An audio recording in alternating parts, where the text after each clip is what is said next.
destination. Exactly 9:35 ng gabi. Ayan. Yun sa Baler. Mabagal lang kasi takbo namin. Nasa 40 to... 20.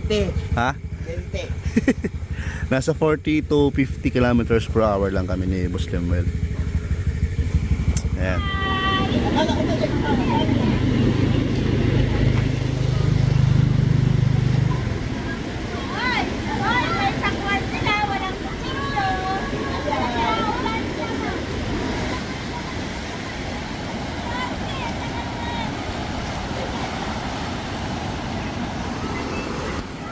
Biglaang picnic to mga loy. Nandito ako na naman sa Baler. Biglaang picnic. Kasi gusto ko talaga maligo sa dagat. Kami ni Boss Lemuel gusto na maligo sa dagat. Kaya pinilit namin pumunta dito para lang maligo sa dagat. Siya ang malog. Pero pogi oh.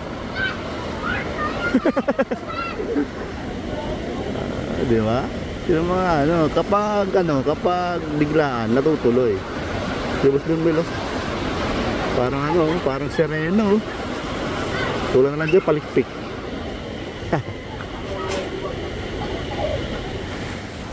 Ang saya. Kuya! Kuya! May mo pakak! Ano nasasabi nyo sa biglaan picnic natin? Biglaan. Ulam! Oh, tingnan, natutuloy biglaan. Basta biglaan talaga natutuloy ano. Ang usapan na tuyo lang, ayan daming ulam.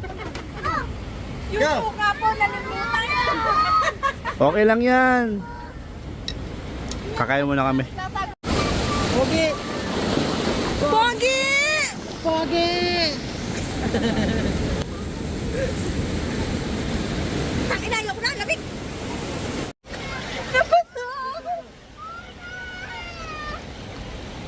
Napasa ako, guys!